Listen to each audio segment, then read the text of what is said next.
యేసుక్రీస్తు నామములో ప్రతి ఒక్కరు శుభములు సమాధానం కలుగును గాక. This is just a small encouragement word. God has inspired me to do this live. So God bless you all. So in the time of Israelites ఐగుప్తు నుంచి బయటకు వచ్చినప్పుడు తర్వాత ఐగుప్తు అనే బానిసత్వం నుంచి బయటకు వచ్చారు. కానీ వారి జీవితంలో ముందుకు వెళ్ళేటప్పుడు అసలైన ఛాలెంజెస్ ఎదురయ్యాయి. That is called to the spiritual battles.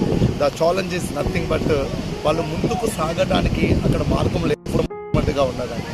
పోనీ వచ్చిన స్థలంలో వచ్చి తిరిగి వెళ్దామంటే వెనకాల మరో సైన్యం జరుగుతాం.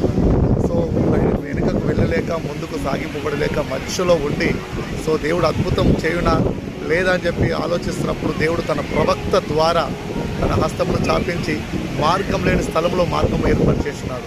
సో కాబట్టి this is encourage word for you.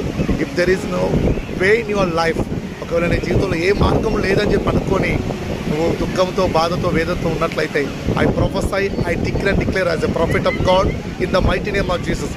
Which area, ఏ ఏరియాలో నువ్వు మార్గం లేని స్థితిలో ఉన్నావో ఆ ఏరియాలో యేసు నామములో నీకు మార్గం ఏర్పరచబడును గాక.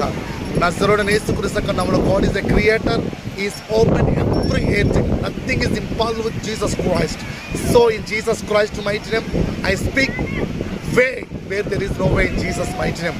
ఆరోగ్య విషయంలో, ఆత్మీయ విషయంలో, ఫైనాన్షియల్ విషయంలో, కుటుంబ విషయంలో, ఉద్యోగాల విషయంలో, ఏ విషయంలోనైనా నువ్వు చీకట్లో నిరీక్షణ లేకుంటుంటే కనుక యేసుక్రీస్తు నామములో దేవుడు నీకు మార్గం కలుగ చేయను గాక, విడుదల దయచేయను గాక, ముందుకు నడిపించబడుతూ గాక.